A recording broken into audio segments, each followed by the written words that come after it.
Tamil cinema வரலாற்றிலேயே ரொம்ப அற்புதமான திரைப்படங்கள், அதாவது ரிப்பீட் வேல்யூ அதிகமா இருக்க திரைப்படங்கள் அப்படின்னு சொல்லி வந்து நீங்க விண்டேஜ் மூவில எடுத்துக்கிட்டீங்கன்னா, நான் டக்குன்னு மைண்ட்ல யோசிக்கிற படம் யாராவது என்கிட்ட கேட்டாங்கன்னா, ஃபர்ஸ்ட்டு சொல்ற படமே வந்து பார்த்தீங்கன்னா, ஆண் பாவம் படத்த தான் சொல்லுவேன். அதாவது ஒரு திரைப்படத்த வந்து நீங்க வந்து எத்தன முறைகள் பார்த்தாலும் உங்களுக்கு முதல் முறை பார்க்குற மாரி ஒரு உணர்வு கிடைக்கணும் அப்படிங்கிறது வந்து பார்த்தீங்கன்னா, அதான் ரிப்பீட் வேல்யூ அப்படின்னு நம்ம சொல்லுவோம். ஒவ்வொரு ஆக்டருக்கும் அந்த மாரி சில படங்கள் இருக்கும். நம்ம பாண்டியராஜ் அவர்கள் வந்து 2வது திரைப்படம் தான் ஆண் பாவம் படம். ஃபர்ஸ்ட்டு படம் கன்னிராசி அப்படின்னு ஒரு படம் எடுக்குறாரு. ஆனா இந்த திரைப்படம் வந்து வெறும் 25 நாட்கள்லேருந்து 28 நாட்களுக்குள்ள எடுக்கப்பட்ட படம் தான் ஆண் பாவம் படம்.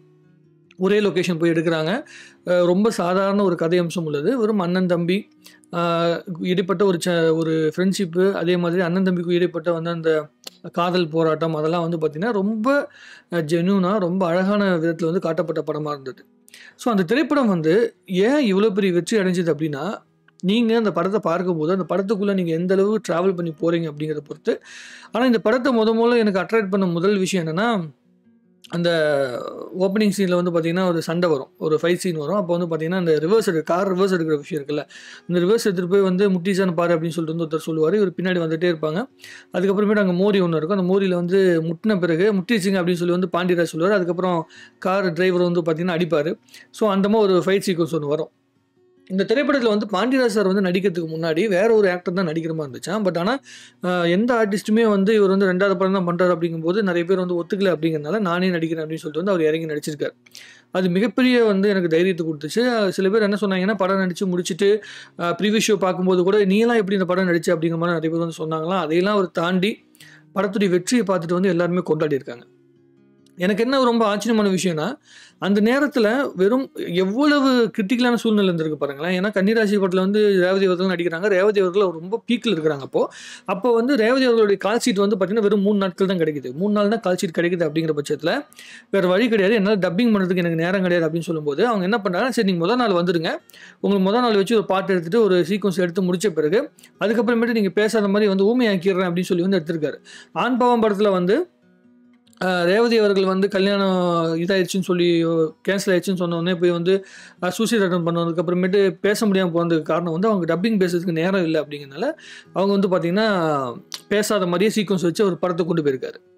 இது மாதிரி வந்து அந்த ஆண் பாவம் படம் எடுக்கல நெறைய சூழ்நிலைகள் வந்திருக்கு. ஃபர்ஸ்ட்டு போய் இளையராஜா சார்ட்ட வந்து மியூசிக் போய் கேட்டிருக்காரு. இளையராஜா சார் வந்து பார்த்தீங்கன்னா, "சரி நீ ஷூட்டிங் முடிச்சுட்டு வா, அதுக்கப்புறம் பண்ணிக்கலாம்" அப்படின்னு சொல்லும்போது, ஷூட்டிங்லாம் முடிச்சுட்டு, அந்த ஷூட்டிங் முடிச்ச அத்தன சீக்வென்ஸுமே வந்து பார்த்தீங்கன்னா எடுத்து வச்சுட்டு, அதுக்கப்புறமேட்டு ரீ ரெக்கார்டிங் பண்ண படம் தான் வந்து ஆண் பாவம் படம். அதாவது படம் எடுத்து முடிச்சுட்டாங்க. ஷூட்டிங் அந்த சீன்லாம் எடுத்து முடிச்சுட்டாங்க. அங்க இருக்கிற அந்த ஒவ்வொரு சீனையும் பார்த்து, அதுக்கப்புறம் தான் வந்து பார்த்தீங்கன்னா, இளையராஜா சார் வந்து மியூசிக் பண்ணியிருக்காரு, பாட்டு பண்ணியிருக்காரு. ஸோ, அதுக்கப்புறம் தான் பாட்டு மட்டும் பெண்டிங் வச்சிருக்காங்க. ஆனா, அந்த ரீ ரெக்கார்டிங் ஃபுல்லாவே வந்து பார்த்தீங்கன்னா, படம் முடிச்சதுக்கப்புறம் தான் பண்ணியிருக்காங்க. ஸோ, இந்த அளவிற்கு வெறும் 28 நாள், 30 நாட்களுக்குள்ள ஒரு படத்த வந்து இவ்வளவு தூரம் பண்ணி, அது வந்து எத்தன வருஷம் கழிச்சு, 30 வருஷம் கழிச்சு கூட அந்த படத்த பத்தி நம்ம பேசுறோம் அப்டின்னாலே, அதுவே அந்த படத்துடைய மிகப்பெரிய வெற்றி அப்டின்னு நான் கருதுறேன். அதாவது படம் முழுக்க எல்லா இடங்கள்லயுமே ஒரு சீரியஸான விஷயம் தான் பேசப்படுது. பொண்ணு பார்க்க போறாங்க. பொண்ணு பார்க்க போனதுக்கு அப்புறமேட்டு அங்க வந்து பொண்ணு பார்த்துட்டு இப்போ ஒரு பொண்ணு பார்க்க போறாரு. ஆனா போய் வேற பொண்ணு போய் பார்த்துர்றாரு. பார்த்து முடிச்சதுக்கப்புறம் அந்த பொண்ணு புடிச்சு போச்சு. அவங்க 2 பேத்துக்குள்ள லவ் ஆயிருது. அந்த லவ்வ வந்து 2 குடும்பமும் ஏத்துக்குதா, ஏத்துக்கலையா அப்படிங்கிறது தான் படத்துடைய கதை. ரொம்ப சாதாரணமான கதை. அதுல நீங்க நல்லா நோட் பண்ணீங்கன்னா தெரியும். பாண்டியன் அவர்களுக்கும், சீதா அவர்களுக்கும் இடைப்பட்ட அந்த லவ் சீக்வென்ஸ் இருக்குல்ல, அது ரொம்ப சீரியஸா இருக்கும். ஆனா ரேவதி அவர்கள் அதாவது பாண்டியன் சம்மந்தப்பட்ட எல்லா லவ்வுமே, ரேவதி அவர்களுக்கு வந்து பாண்டியன் அவர்கள் மேல வந்து வருகின்ற அந்த ஆசையா இருக்கட்டும், அதே மாதிரி வந்து சீதா அவர்களுக்கு வந்து பாண்டியன் மேல வருகின்ற அந்த காதலாகட்டும், இதெல்லாம் ரொம்ப சீரியஸான விஷயத்துல காட்டியிருப்பாங்க. அதுலயும் கொஞ்சம் கொஞ்சம் காமெடி இருக்கும். அந்த எல்லா இடங்கள்லயுமே எங்கெல்லாம் ரொம்ப சீரியஸான சீக்வென்ஸ் வருதோ, அந்த இடத்துல ஃபில்லரா வந்து பார்த்தீங்கன்னா, பாண்டியராஜ் சார் வந்து பார்த்தீங்கன்னா, ஃபில் பண்ணிட்டு போவார். அவர் வந்து இந்த எக்ஸ்ட்ரா ஃபிட்டிங் போடுறது. ரேவதிக்கு வந்து எனக்கு இந்த படத்திலே ரொம்ப பிடிச்ச விஷயம் என்னன்னா, ரேவதி அவர்கள் வந்து பார்த்தீங்கன்னா, பாண்டியன் அவர்கள் வந்து பிடிக்கலன்னு சொன்ன பிறகு, ஊமையான பிறகு வந்து அவங்க லைஃப்ல வந்து அந்த எப்படி சொல்ல கல்யாணத்துக்கு ஏற்பாடு பண்ணிட்டு இருக்கிறாங்க.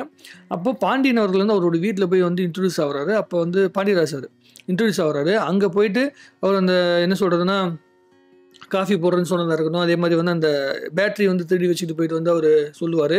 அவரு தான் வந்து பார்த்தீங்கன்னா, இந்த படத்துல ஒரு ட்விஸ்ட் அண்ட் டர்னா வந்து கொண்டு வந்திருப்பாங்க. கிளைமேக்ஸ்ல வந்து அந்த அவங்க எல்லாத்தையுமே 2 ஃபேமிலியும் ஒத்துக்க வைக்கிறதுக்காக அவர் பண்ண விஷயமா இருக்கட்டும். இதெல்லாம் வந்து இந்த படத்துல நீங்க வந்து ஒரு படத்த பார்க்குறீங்கன்னா, ஸ்டார்ட்டிங்லேருந்து எண்டிங் வரைக்கும் அந்த படத்த ரசிக்கும்படியான ஒரு சூழ்நிலைக்குள்ள கொண்டு வரதுக்கான ஒரு காரணமா வந்து பார்த்தீங்கன்னா, பாண்டியராஜ் சார் இருந்தாரு.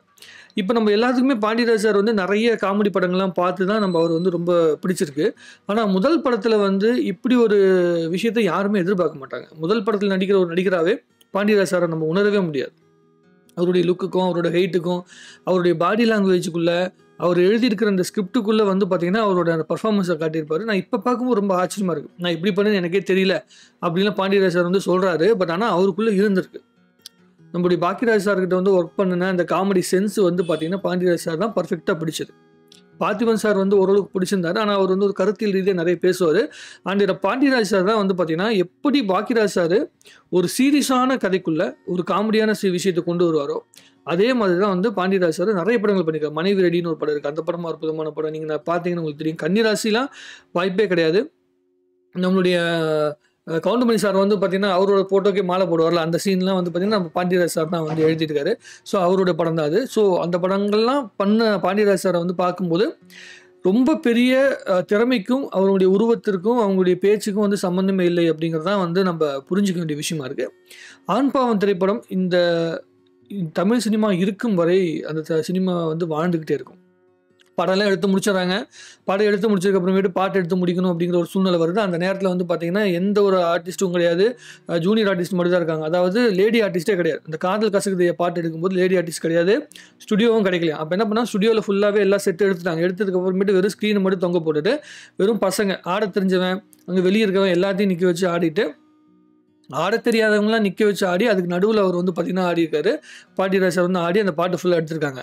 பட் எனக்கு தெரிஞ்ச வரைக்கும் இந்த படத்தில் இருக்கிற எல்லா பாடல்களை விடமே ரொம்ப அட்ராக்டிவான ஒரு பாட்டுன்னா அந்த காதல் கசக்குதையாங்கிற பாட்டு தான். அப்படியே இளையராஜா சாரோட வாய்ஸ் வந்து பார்த்தீங்கன்னா, பாண்டியராஜ் சாருக்குன்னே அப்படியே இம்ப்ரிண்ட் பண்ண மாதிரி இருக்கும். இம்ப்ரிண்ட் பண்ண மாதிரி இருக்கும். அவ்வளோ அற்புதமாக வந்து பார்த்தீங்கன்னா அந்த பாட்டு பொருந்திருக்கும். இந்த படத்தில் வந்து இன்னும் ரொம்ப அற்புதமான விஷயம்னா, இளையராஜா சார் வந்து இன்னும் எத்தனையோ படங்கள் 1000 படங்களுக்கு மேலே மியூசிக் பண்ணியிருந்தா கூட, ஆண் பாவம் படத்தில் வர அந்த லவ் தீம் இருக்கு இல்லைங்க, அந்த தீம் மாதிரி வந்து எந்த திரைப்படமுமே கிடையாது. அந்த தீமுடைய அந்த ஃபீல் இருக்குல்ல, அந்த ஃப்ளூட்டோட தீம் இருக்குல்ல, அது பயங்கரமான தீமு. ஒவ்வொருத்தவங்களும் சொல்லுவாங்க, நீங்கள் டாப் 10 இளையராஜா சாருடைய நீங்கள் பேக்ரவுண்ட் ஸ்கோர் எடுத்துக்கிட்டிங்கன்னா, அதில் பெஸ்ட் பேக்ரவுண்ட் ஸ்கோரில் வந்து ஆண் பாவம் படம் இருக்கும்.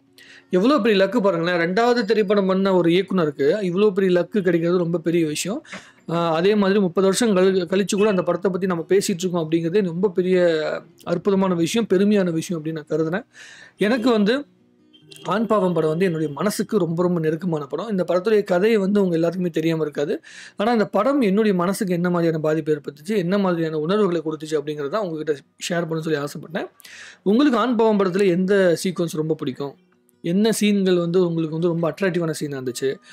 என்ன மாதிரியான சூழ்நிலை, எந்த மாதிரியான நீங்கள் முத படம் பார்க்கும்போது இந்த படம் வந்து உங்களுக்கு என்ன மாதிரியான ஃபீலிங்ஸை மைண்டில் கொடுத்துச்சு அப்படிங்கிறதெல்லாம் நீங்கள் கமெண்ட் எழுதுங்க. நம்ம நிறைய பேசுவோம். எனக்கு ரொம்ப பிடிச்ச சீன் வந்து உலகத்திலேயே ரொம்ப அற்புதமான ஒரு காதல் காட்சி அப்படின்னா வந்து பொண்ணு பார்க்க போகும்போது நம்மளுடைய சீதா அவர்கள் வந்து பார்த்திங்கன்னா, சீதா அவர்களுடைய முதல் படமே தான். ஸோ அவங்க வந்து பார்த்திங்கன்னா காஃபி கொடுத்துட்டு மாப்பிள்ளை பிடிச்சிருக்கு அப்படிங்கிற விஷயத்த மாப்பிள்ளை வந்து பார்த்தீங்கன்னா ஹெயிட் கம்மியாக, பொண்ணு வந்து ஹெயிட் கம்மியாக இருக்குன்னு சொல்லும்போது மாப்பிள்ளை வந்து பார்த்தீங்கன்னா மார்க் பண்ணுறாரு, போய் செவத்தில் மார்க் பண்ணுறாரு. அந்த மார்க் பண்ணதுக்கு நம்ம கொஞ்சம் பக்கத்தில் வரணும் அப்படிங்கிறதுனால வந்து காலை எம்பி அவங்க வந்து பார்த்திங்கன்னா அந்த அந்த மார்க்குக்கு கிட்ட போயிட்டு வந்து மார்க் போடுவாங்க. ஸோ ஆக அந்த மாப்பிள்ளையை வந்து எனக்கு பிடிச்சிருச்சு, இவரை வந்து நான் வந்து மிஸ் பண்ண மாட்டேன் அப்படிங்கிற விஷயத்த அந்த காட்சி மூலமாக சொல்லியிருக்காங்க அப்படிங்கிற விஷயத்த ரொம்ப சாதாரணமாக நம்ம சொல்ல முடியாது. அந்த காலை எம்புற அந்த ஒரு ஷாட் இருக்குல்ல, அது வந்து ரொம்ப அற்புதமான ஷாட்டு. நீங்கள் அதுக்கு இளையராஜா சார் வந்து போட்டிருக்க அந்த மியூசிக்கே அவ்வளோ அற்புதமாக இருக்கும்.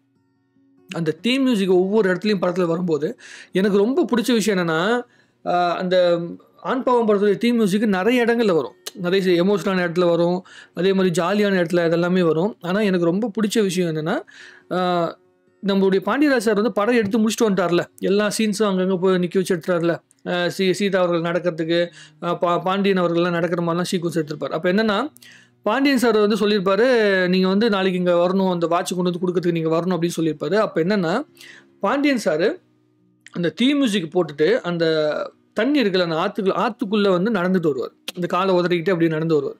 அந்த சீனை நீங்கள் பாருங்கள். ஆற்றுல அந்த நடந்து வர்றதுக்கும் அந்த தீம் மியூசிக் நடக்கிறதுக்கும் அவங்க ஆற்றுல நடந்து போகிறத வந்து சீதா அவர்கள் இங்கேருந்து வேடிக்கை பார்க்குறதுக்கும் அவ்வளோ அற்புதமாக இருக்கும்.